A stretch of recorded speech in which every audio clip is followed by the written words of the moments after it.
This video is sponsored by Instant Gaming. Get cheap game time as well as other Warcraft products at affordable prices. Click the link in the description below to check it out.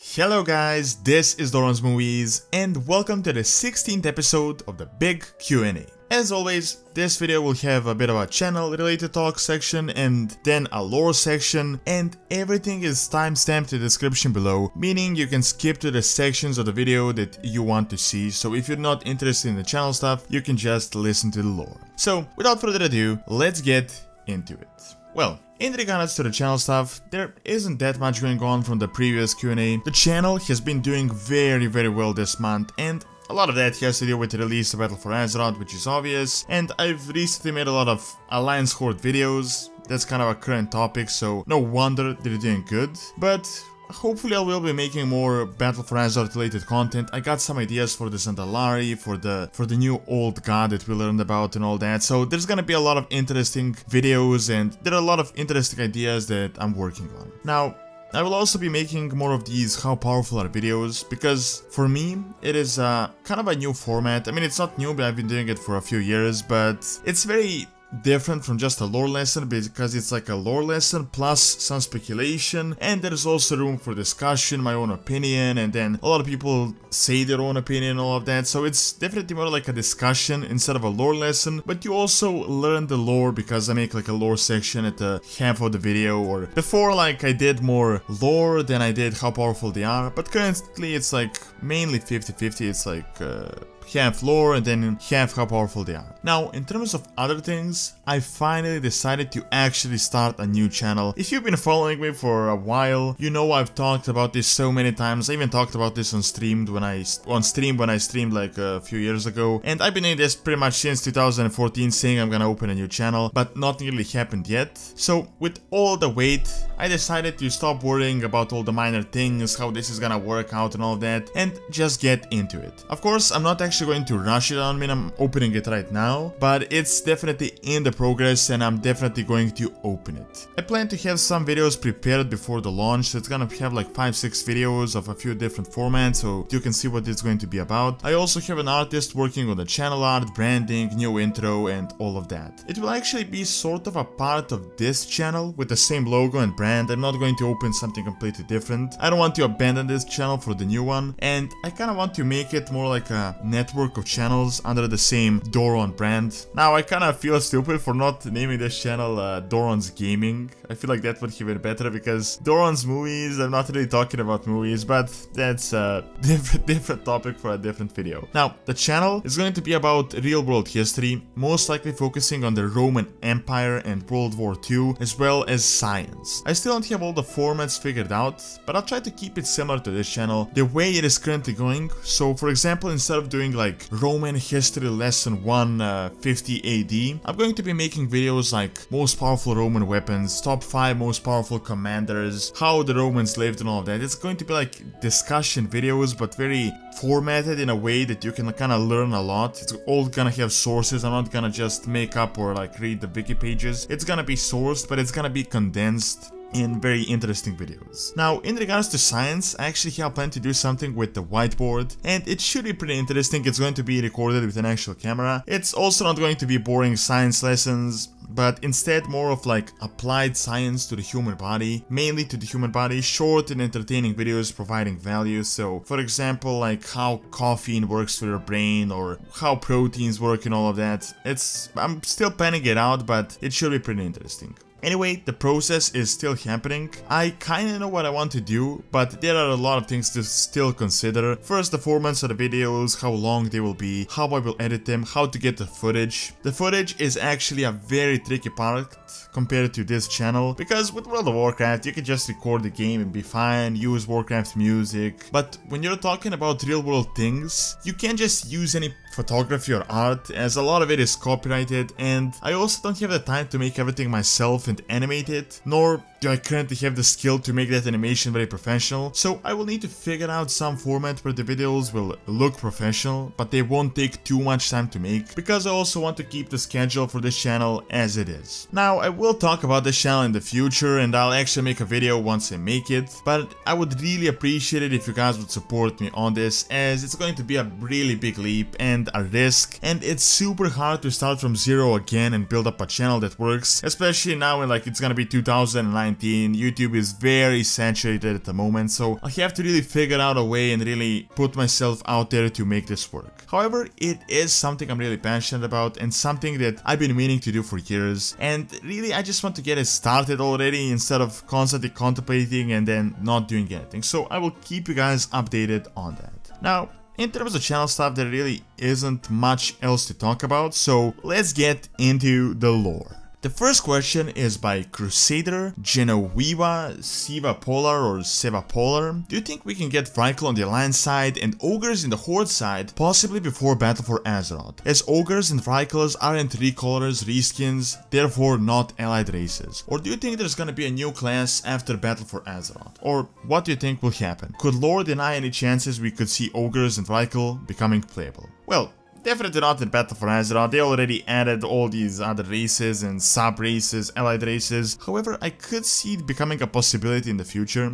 As I've mentioned many times, the Ogres are actually a part of the Horde. We just don't see them and they're not playable, but they are out there, just in small numbers. The Vrykul don't really have any allegiance to the Alliance, but if they learn that the humans are descendants of their brethren, they might join. I really have no idea when they could add them. It's really hard to speculate what will happen after Battle for Azeroth, because we don't really know what the expansion will be about. We know there's gonna be some old god stuff, Ashara stuff, but we don't really know like what it will culminate, because previously it was Legion, so we knew it was most likely going to be Sargeras, but now we don't really know what the future holds. Now, I really have no idea when they would add them, but they're 100% viable options, and aren't even like recently made up races like the Void Elves, for example. I feel like there might be a bit of an issue with Ogres in terms of size, but if they manage to make Tauren work, I don't see why they wouldn't be able to make the Ogres work, because in Warcraft 3 the Tauren were pretty much just a bit smaller I think than the Ogres, but they're not really that much different in size. Plus, it would be a nice contrast to have two giant races, the Ogres and the Vrykul, becoming a part of both factions. Okay, the next question is by Son of Rivadin. I guess that's how it's pronounced. So this comment is actually translated from Serbian, and there are 3 questions. Some of these are not really lore questions, but most of them are, and I would really appreciate it if you guys would just post questions in English. Like, these are interesting, so I wanted to cover them, but I don't really wanna bother too much with translating them and then misinterpreting your question. So his first question is, did you play old Warcraft RTS games? Well, I did actually start playing Warcraft 2 when I was really young. I think I was like 2 or 3 years old. It was like the old DOS system before Windows, but I don't remember much of anything. I just kinda remember like some orcs and humans, like a few sounds, you know, like those dead orc sounds for Warcraft 2. However, I really played the hell out of Warcraft 3. I finished the campaign so many times. I worked on Warcraft 3 mods, I played the multiplayer. It's pretty much the game I grew up on and what made me like Warcraft lore in the first place, and what led me to World of Warcraft and led me to creating this channel. Around 2010, I think I played Warcraft 1 and Warcraft 2 when I could understand everything and when I had a decent grasp of the lore. So to answer your question, yes, but mainly Warcraft 3.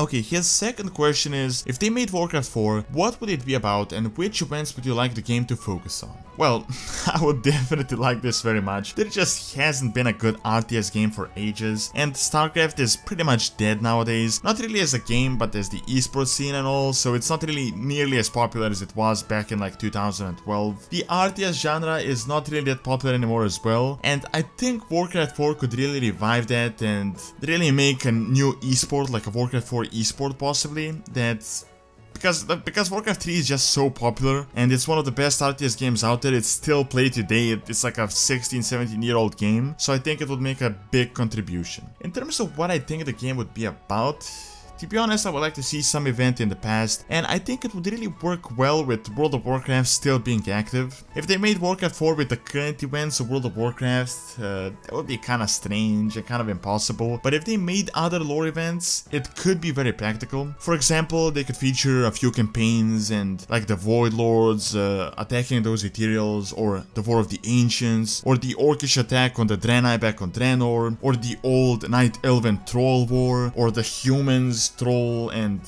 Blood Elf Wars, actually High Elf and humans fighting against the trolls. So there's a million possibilities. I think it would be kind of interesting to have like these time travels like sets. I don't know if that makes sense, like you know, like Heroes of the Storm, how you're traveling through like time and meeting all these characters from the different universes. So for example, you have like one campaign featuring the War of the Ancients, the other featuring the War on Draenor, the other one featuring a war on a different planet with the Ethereals. So I think it would be very, very interesting. So to answer your question, really any significant lore event would be fine with me, that would make it interesting and would be fun to play. Alright, his last question is in your opinion Sylvanas the best choice for a Warchief of the Horde? Are Varrock and Lortimar better candidates? I definitely don't think Sylvanas is the best choice of Warchief. I actually have a theory that there might be some old god involvement with the entire thing, with Sylvanas being undead on the dark side and all that, and they might be manipulating her to create conflict and all that, but I mean, that has been a theme with the old gods. They pretty much created most conflicts on Azeroth, but it is definitely a bit of a too far-fetched theory. Now, I don't really think they ruined her character, as really, she has been like this forever. She just never really had the power that she does now, and no other threat that we know of at least to focus on aside from the Alliance. Now, Varrock in my opinion would be the best choice for a Warchief. We can see that he is very honorable. He is a very honorable individual that is not afraid to go to war and fight, but would not harm others for no reason, and only wants the Horde to survive and thrive and for the bloodshed to end. I think he is essentially what Troll was previously, and I think he would make an excellent Warchief. Like, he is soft in a sense that he would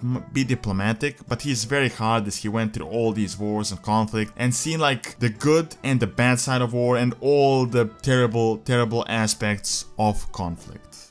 Okay, the next question is by Venser's Prodigy. What if the gnomes of Gnomeregan didn't hide the Trogg menace and instead asked the Alliance for help holding the line? In my opinion, gnomish troops have always had problems when they get put into melee range and fight best at long range. Their extensive use of mechs and bots would also be extremely useful against the Scourge, as they wouldn't be able to raise them from the dead. What few war machines they could spare, mostly those unsuitable for tunnel warfare, proved vital in the original timeline. Gyrocopters or is it gyrocopters? I'm not sure how to pronounce this. Gyrocopters provide a vital anti-air force, while steam tanks served as the Alliance primary siege weapons. I would love to see your take on a third war with more gnomish support, but with more humans and dwarves redirected to the Gnomeregan front. So, for those of you that are not familiar with the lore, Gnomeregan was attacked by Troggs during the Scourge invasion, but since Gelbin knew that the Alliance was busy, he attempted to make it a secret, which in the end backfired as most of Gnomeregan was destroyed. However, I don't think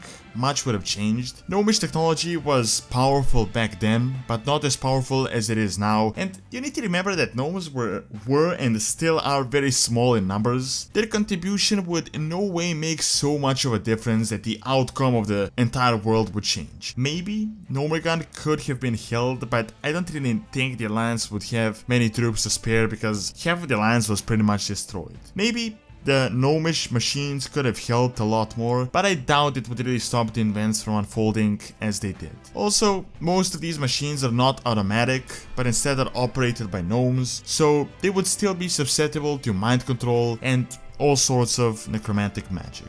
Alright, and the last question is by Egemen del Albasi. I'm sorry for mispronouncing your name, it's really hard to read. Can you explain the evolution of all trolls, zandalaris, highborn and night elves? I know that they're coming from the same race, like us homo sapiens coming from the Cro-Magnons, etc, etc, you know the story. Also, I would be glad if you could explain if the orc race has that kind of evolution between other races in game which we can see, or humans and gnomes or any other race. What I mean is, can you make a video about races and their lore-wise evolution? Well, I actually have a few videos about this. I might actually make more, but I do have one about the orcs and the night elves. Orcs are essentially descendants of the Titan creations on Draenor, and they share origin with the Gron, ogres, and the like. In terms of the trolls, they are a native race to Azeroth, and the Night Elves are one smaller tribes that spent time next to the Ball of Eternity, evolving and becoming more powerful with magic. The Highborn, compared to the other Night Elves, were pretty much the elite of the society and spent even more time with magic, becoming very powerful mages. But essentially the Highborn are very similar to the regular Night Elves. In fact, it's more like a society class thing instead of a race thing. So I hope that explains the race connections, but I do plan to make more videos about this in the future, especially with the Zandalari and like the new races that we're learning about. Alright, and that is all I have for this Q&A. Do leave your questions in the description below, and you can also send them by Facebook and Twitter. Thanks a lot for taking time out of the day to watch this video, and see you next time.